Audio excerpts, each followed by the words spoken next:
This time on Au-venturous Buddy Goes To, we'll be exploring the Big Apple. That's right, we're going around some of the top places in Manhattan, New York City, from morning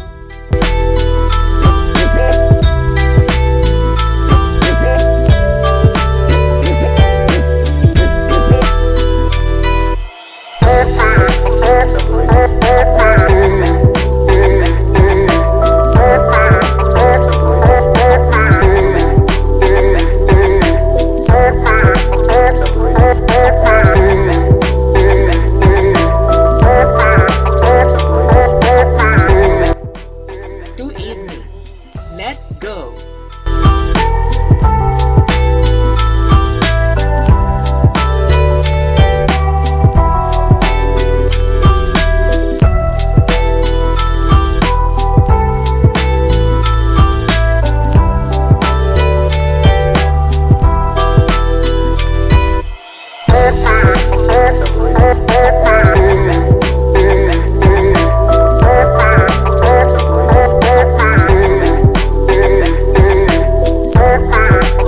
Please like and subscribe Au-venturous Buddy's official YouTube and Facebook channels. And don't forget to share as well. New York City is the largest city in the entire United States and serves as the nation's financial center. It is divided into 5 boroughs: Queens, Brooklyn, Staten Island, Bronx, and Manhattan.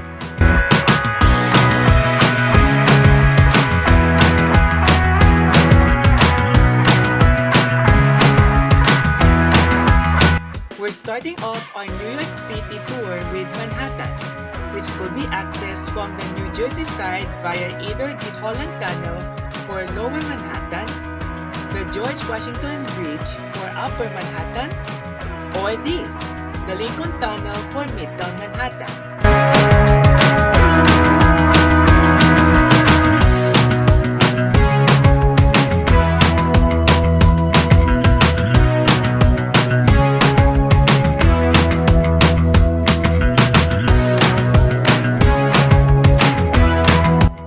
Eventually, you will be greeted by the sights of buses,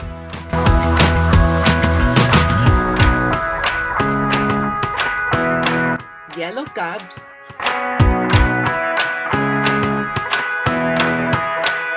lively neighborhoods,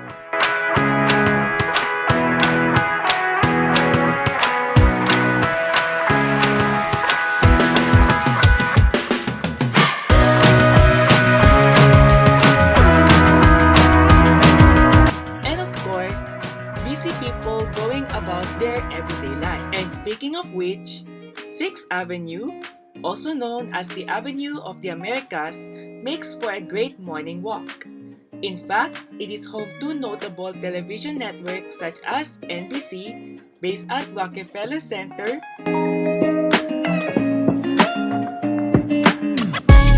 and Fox.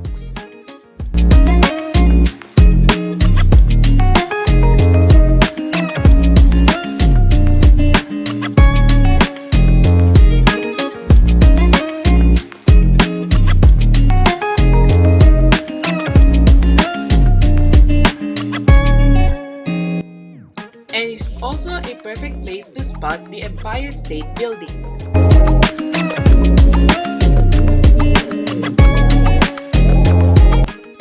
When having breakfast in New York, one thing always comes to mind: bagels stuffed with smoked fish and cream cheese. Zucker's Bagels and Smoked Fish make some of the best New York-style bagels along 6th Avenue, with options such as the Alto Brown, which has smoked trout, cream cheese, avocado, relish, and tobacco. And of course, the Zucker's Traditional with Nova Scotia salmon, cream cheese, tomato, red onions, and capers. They go well with their coffee.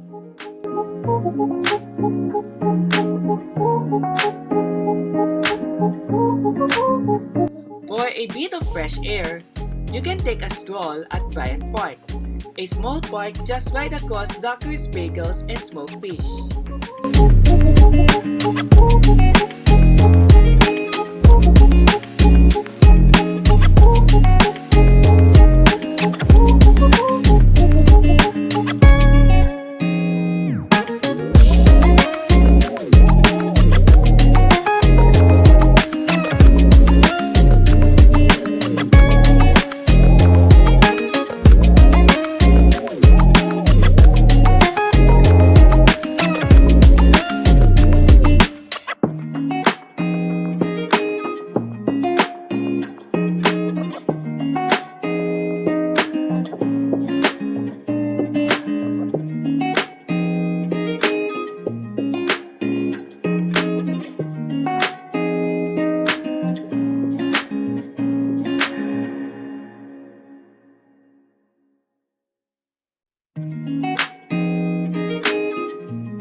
This park is not named after the late basketball legend Kobe Bryant.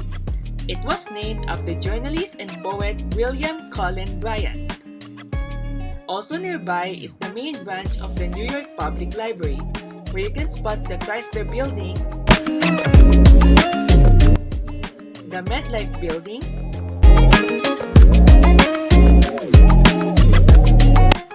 and the Grand Central Terminal.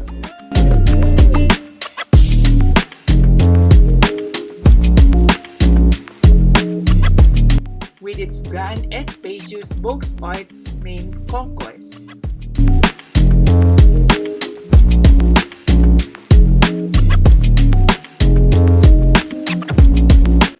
Grand Central Terminal serves as the terminus for the Metro North Railroad and some Long Island Railroad services.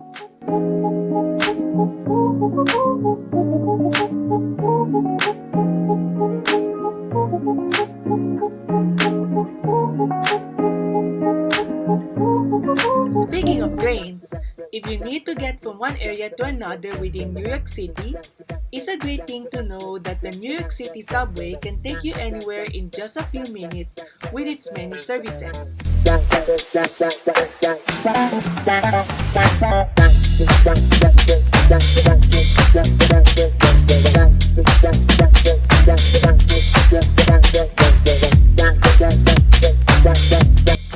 We took the one train from Times Square 42nd Street Station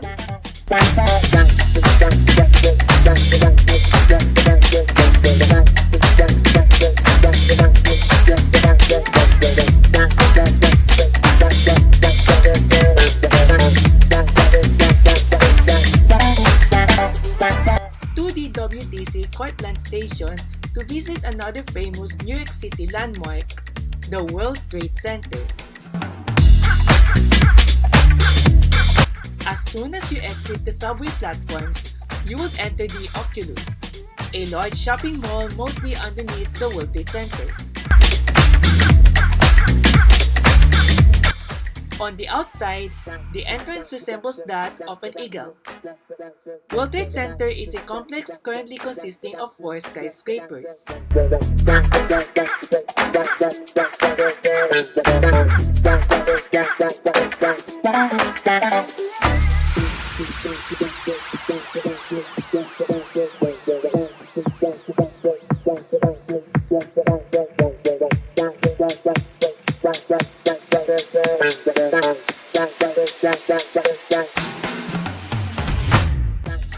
With one World Trade Center being the tallest building in the Western Hemisphere. But it's worth noting that the World Trade Center has been infamous for the September 11, 2001 attacks when 2 hijacked Boeing 767 planes crashed and destroyed the original 110-story Twin Towers.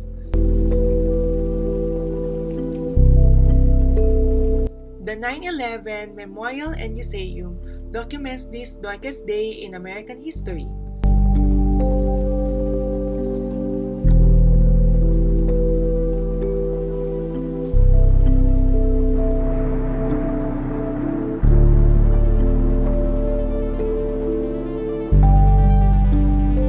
With exhibits such as the slurry wall nicknamed the bathtub, the last column so named because it was the last piece of steel to leave ground zero,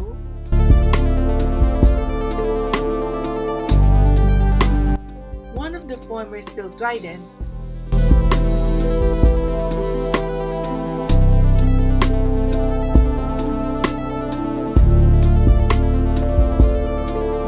the survivor staircase, which saved hundreds of survivors from the original 5 World Trade Center,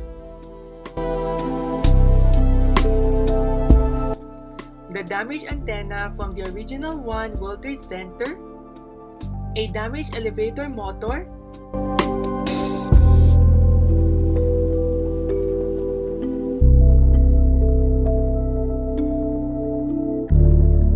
and a damaged fire truck.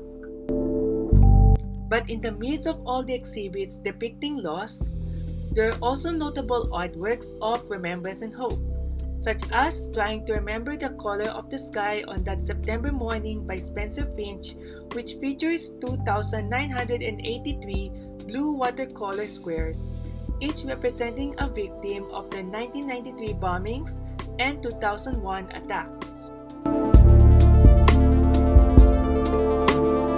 And the Drawing Meaning exhibit of children's artworks drawn in the aftermath of the 9/11 attacks.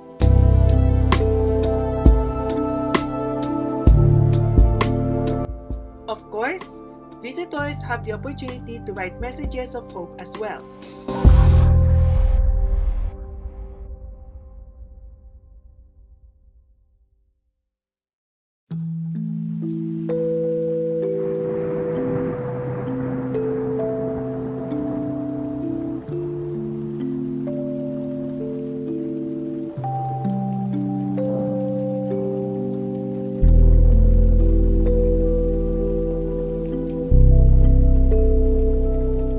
Just be sure to keep it positive and neutral, as your message will be shown to future visitors.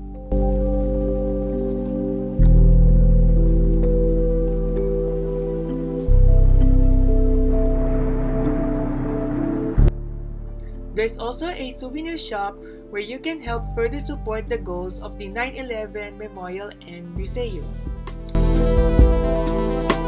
Lastly, make sure you pause and reflect at one of the 2 pools, each representing the former Twin Towers and etched with the names of the victims, never to be forgotten.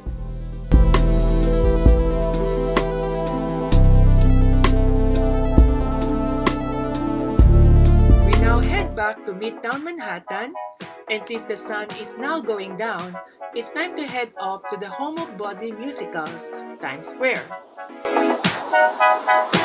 It is surrounded on all sides by numerous digital billboards and filled with mascots roaming around.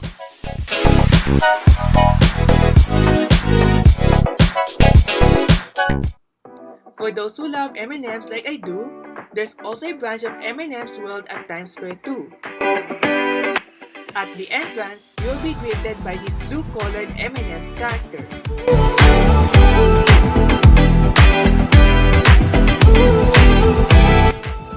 Here, you can buy different M&M's related merchandise and products.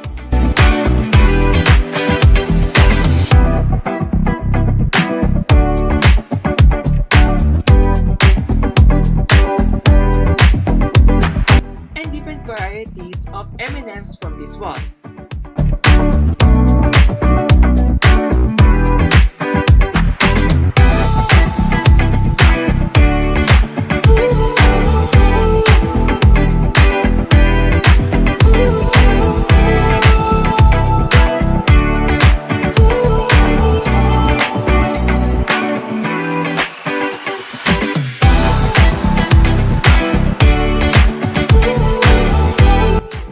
There's also an interactive exhibit which guesses your M&M's color, mood, and personality.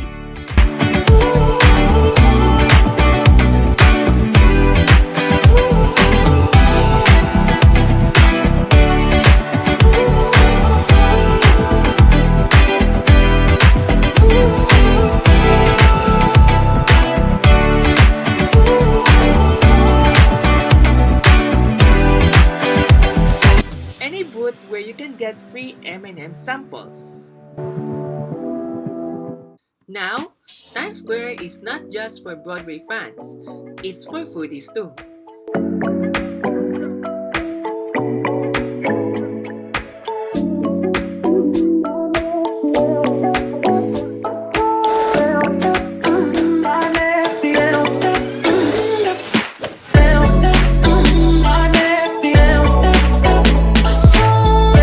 Aside from bagels, New York City is also known for its pizza too.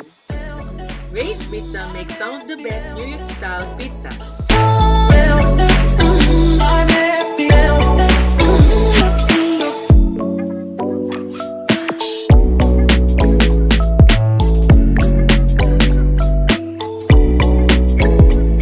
With many flavors and toppings to choose from.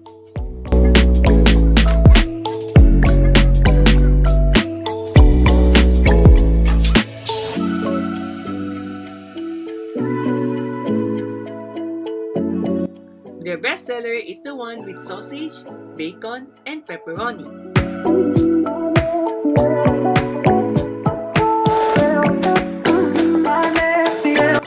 But feel free to try out their other flavors too.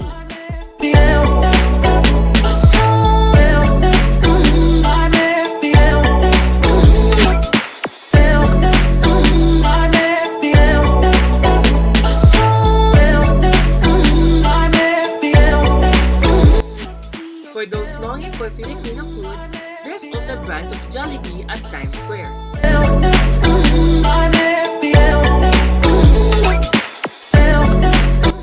Their 2 or 3-piece chicken joy meal comes with a biscuit and a side of your choice, including rice. For dessert, be sure you drop by the Times Square branch of Carlo's Bakery, run by none other than the legendary cake boss, Buddy Velasco.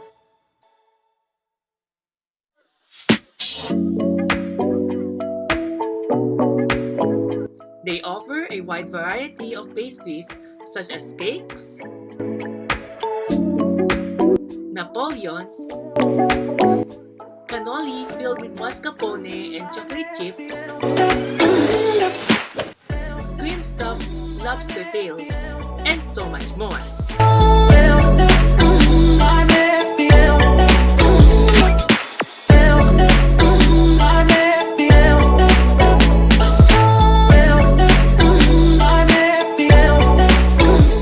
Now it's time to unwind and relax at Moto by Hilton, New York City, Times Square.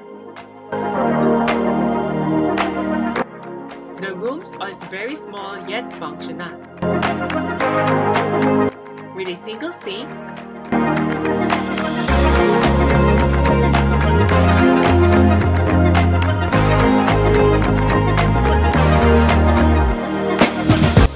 a toilet,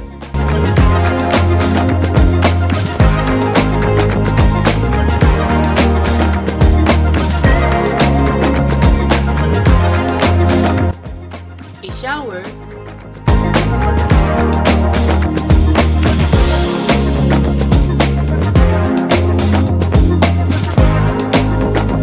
a bunk bed,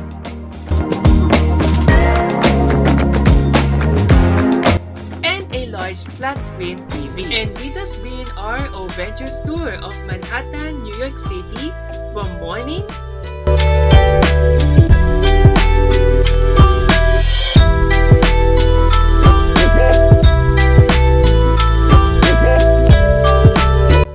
to evening.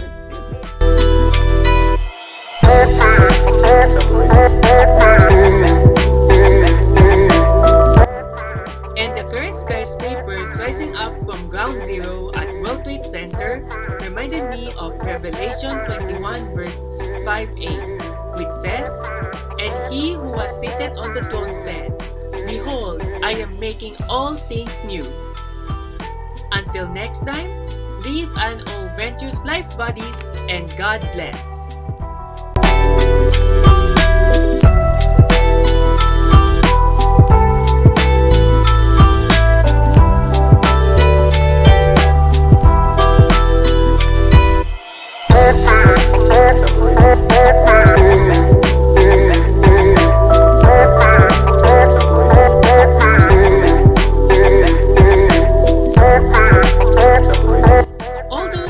possible to get from Grand Central Terminal to Times Square by walking,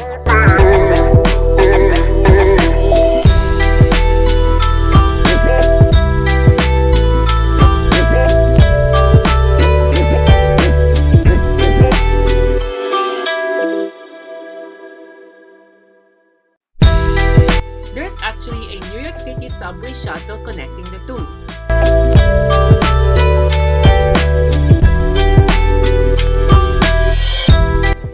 Also, in case you're wondering where the 9/11 Memorial and Museum is located relative to the pre-9/11 World Trade Center, here it is.